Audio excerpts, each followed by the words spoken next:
I want to talk a little bit about what bottom up reading is.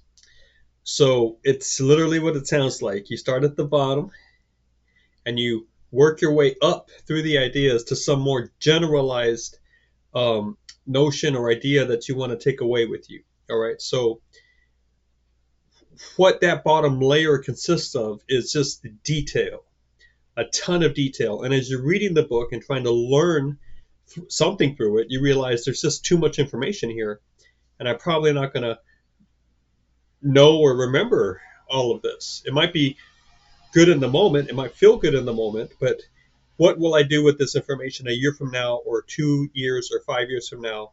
Most of it's going to go. So there's a sense where bottom up reading really tries to preserve, to train you, to teach you how to get something out of that book, not only the first read through, but with a mind also of what you should be remembering, why, and how you will try to remember those general principles.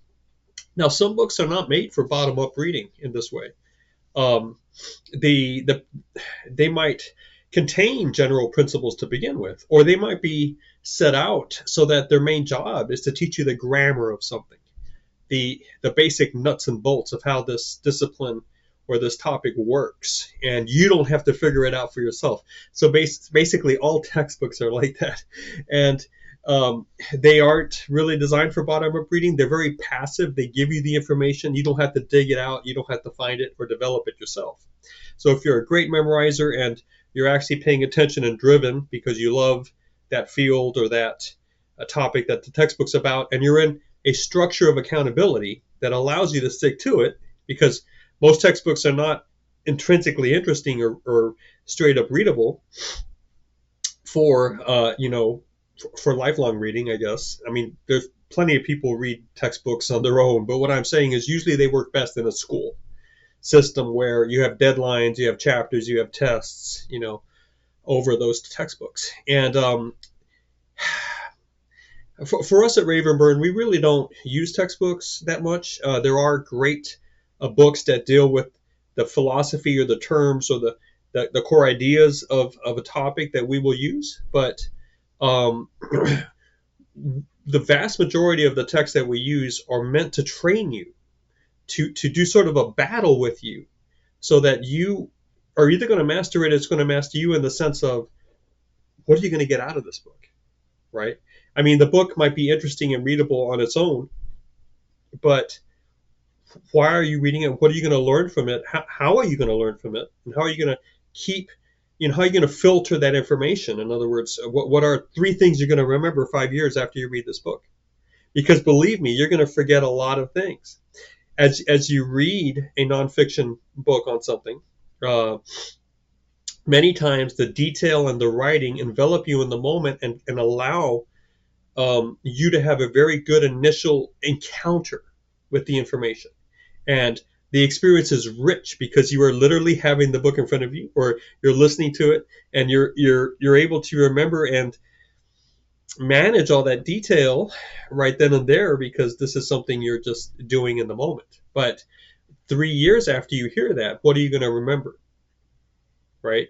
And if you can think that way while you listen or read the book the first time, you begin to see that principles, generalized principles about how people interact with each other, maybe how the world works, maybe it's a general business principle that you're seeing develop as you read the history of a certain company or a product or whatever. And these things will rise to the surface. They'll come out of the details and they'll become more general. And these, in their general form as principles, you can more easily remember them and then test them, reinforce them with more information that you get as you live your life, or revise them, because the principle might have a certain form right now, but then as after this book or this movie or this, but then a year later you have run across other books, other real life things that have challenged that principle, and so you have to revise it a little bit. But that's how you do lifelong learning. It needs, you need to learn how to think from the bottom, from the world of detail, up to the generalized principles that are perennial. That is they're going to stick to it. They're true. this year, 10 years from now, 20 years from now, they have a truth or a value to them because they really do speak to the essential activities that we're involved in. Now, again, some books are not meant for this. Here's a book right here, 50 Physics Ideas. This is very good if you want to learn how to study physics and you like science and reading about the material world. This is meant for the general reader. This is meant for consumption outside of a classroom. But it's written in a way where the graphs and the terms and the concepts are. I know you can't see the page, but you can see enough to see how it was arranged.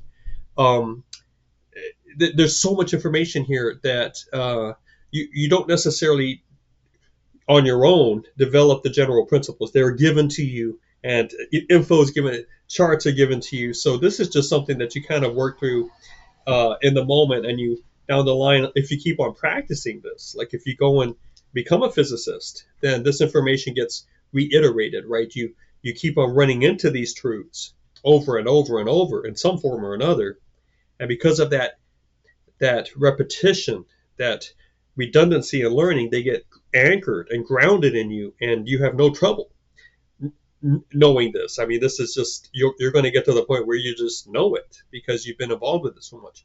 But that's not really how we do lifelong learning, from books that we can get from our public library. Most of us do not have a life that allows us to come home from work. Now, you might not be working yet, but one day soon you will be, and you need to keep your brain growing, right? And so you need to learn how to do lifelong learning without having to come home and then like sit at your desk and formally study for an hour like you would if you were at school. You got to gather and assess and generalize information in a different way. So this sort of book is not really what we're talking about when we say bottom-up reading, and really neither is this. This is a book called Exploring Philosophy, an introduction. And again, this is more of a linear, move through the ideas, and you're going to get so many concepts, so many principles here already that you don't have to develop them. They're spelled out for you. All right. So bottom-up reading really speaks also towards you creating the principles. I mean, you're given a text, and you got to figure out, first of all, like even though it may be an enjoyable experience right now, because maybe you just like reading, or it could be movies. Like you're watching this movie and you feel like this movie has really got some substance and meat to it. And it could be a documentary, whatever. Unless you have a photogenic mind, right? Or an extremely good memory, again, a year from now, what are you going to remember from this book? And if it's not going to be much, then why are, other than the enjoyment of the moment and the sense of growth in the moment, what's the long-term benefit from reading that book if the content really isn't going to stick with you? And because there's just so much of it, so much content, so much information there. The idea would be, well, can you force those principles? Can you see those principles lurking underneath the detail? Can you pull them up, bring them up to the top, out of the bottom, and then watch those principles and take them with you and see if they are reinforced with other information that you encounter, other stories, other texts and experiences that you have as you go through life. And if it does get reinforced, then that principle begins to become a deeply ingrained educational element of your ongoing life. If it doesn't exactly match, then you can revise it a little bit, work with the revised principle and see what happens there. And if it gets reinforced, then you've got it, right? But you might develop a principle from a book, and then it just doesn't ring true. Like it was overly specialized. It was too specific to one person or one company or one city or town or nation or people group or event or time period, and it just doesn't relate to today. And then that principle doesn't get reinforced, and you can forget it. So, a large part of being educated is one, constantly developing habits of bringing new information in. Two, being able to do this in a busy schedule where you're not going to get a lot of time to read, but the growth of your mind depends on it. So you have to anchor down, double down on this, and make sure it happens 10 minutes a day, 15 minutes a day. And then you develop techniques that really, for the return of investment, if you will, of the time you put in, you get great returns because you're able to find those principles, right? And then remember them because they are actually showing up in everyday life after you move away from that text. That's really bottom up learning. So let's take a look at this. This is called the Ghost Map. It's actually a famous book about cholera and how once one scientist or medical person figured out how cholera works, and by tracking the cases of the city and where they showed up on a map, and it basically traced it back to one water pump. And you learn a lot about this. You learn what the disease is like, and you learn the cholera. You learn what the bacterium does. You learn what cities were like, what their infrastructure was like, what the piping was like. Hello, Flint, Michigan. Yeah, some of the same things here. You learn the reluctance of a scientific community at large to embrace a new explanation that challenges some of the writing, some of the thinking, and some people's opinions that have been long held but wrong. For a long time, people thought that all diseases were spread through the air. All right, and so bad air is miasma. Malaria is literally the name is bad air, because they thought that the air, the marsh air, or the town air, or whatever, was actually causing this disease. Of course, we know malaria comes from mosquitoes now. But to say that, to challenge it, you won't believe how many times people are resistant to the notion that their current understanding of the material world could be wrong. Harvey discovered the circulation of the heart. The circulation of the blood through the heart as a pump. He was ridiculed. He was the culture was extremely resistant to that idea. It took I don't know how many decades for his work to finally become what we understand today. See, that's a principle I can draw up from this. It's been a decade since I've read this book, but I still remember it because as I read it, I tried to look for those principles.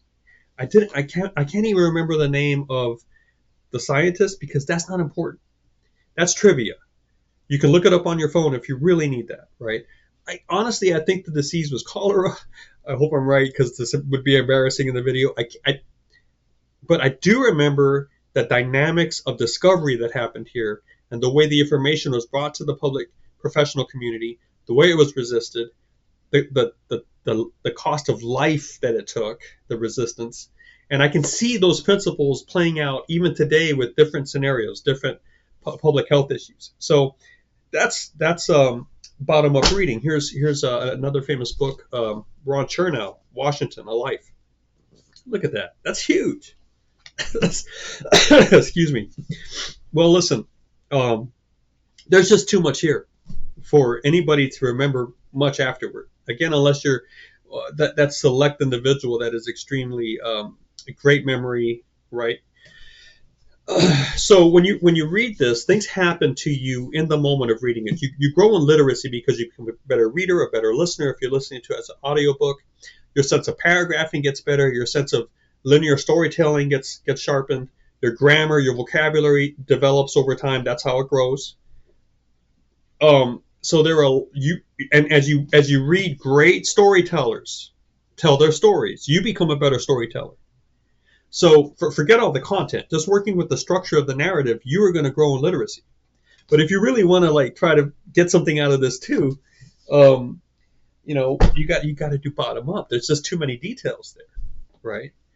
And part of the bottom up is, I'll share some principles. Again, the last time I heard this book was about 4 years ago. I've heard it and read it maybe 4 times, I guess, because it really is very good. It's one of those books you just start it again and you can enjoy it all over again. Washington apparently had no fear on the battlefield, no fear at all. He was out there and bullets whizzing by, and he even wrote on a letter somewhere that he enjoyed the sound of whizzing bullets. Get that. um, President Grant was like that. Okay. So I have now Grant Chernow wrote a biography on Grant. Okay. So all of a sudden I'm getting an idea of what is a general like. What is that type of leader like? Okay. And they don't seem to have fear in the moment of physical danger. Their pain tolerance is incredible. I mean, Washington is going around with his teeth are falling out of his face, and he's chomping on wooden teeth, and I don't know what he's doing. Getting them pulled, and he's just sitting there, and burying it. That's one reason, by the way, that they think he's always shown as a very serious face, because he was always afraid his teeth were going to fall out. Like,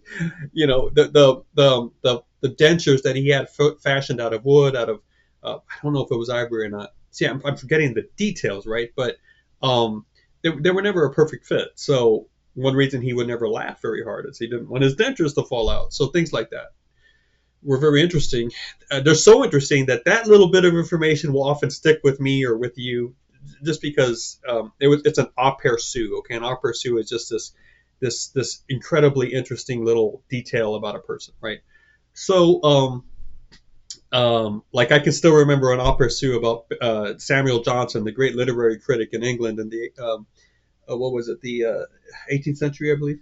Apparently, so many people would invite him over to have dinner because they wanted to talk with him and all of that. But he loved food, and he would just eat first, and he would eat fast, and he would put his arm in front of his plate and he'd chomp it in, and his veins in his head would start popping out, and his face would get all red.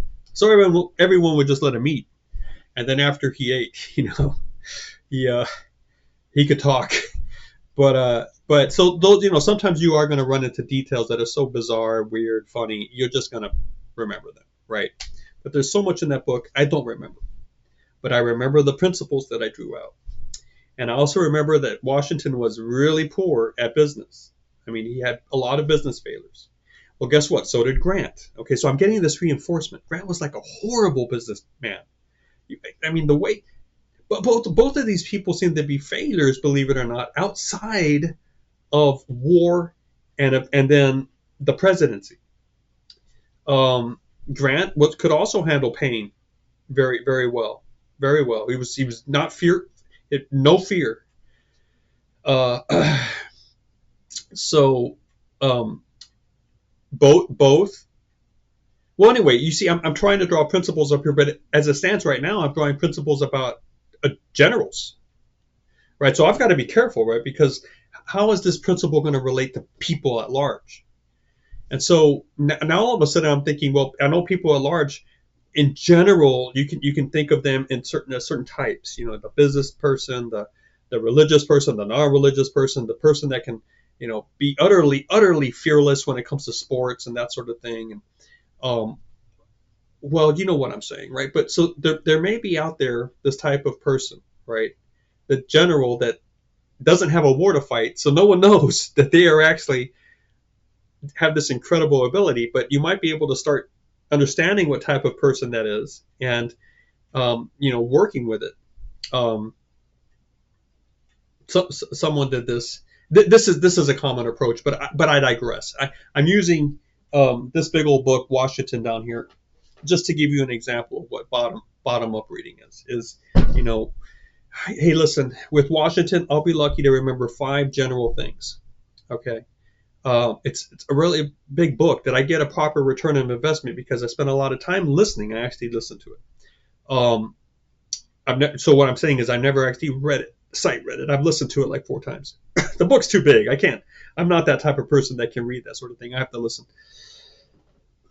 But what I know is that, yes, I believe it was worth it because I grew in literacy in terms of watching a great storyteller do his work, getting that information, and then putting it together in an award-winning, extremely readable, extremely interesting biography. And able to do that in a very crowded field. Think of how many people have written on Washington. So I learned by watching Chernow. You see what I'm saying? So I also learned some stuff about the republic, the nation, politics, and the more as I read other books, political books, some of that stuff gets reinforced, and eventually I can have a working knowledge of U.S. history. But I'm not. That's not like a history textbook. You know what I'm saying? That's just a nonfiction narrative book that you can learn from. That'll challenge your mind and help your mind grow.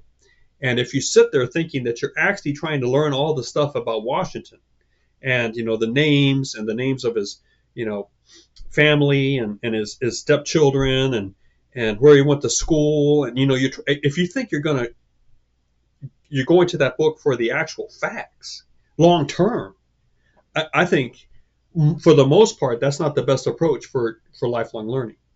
In the moment, of course, you're interacting with the facts, and depending on how good your short-term memory is, you might be able to have a very rich mental experience moving through that.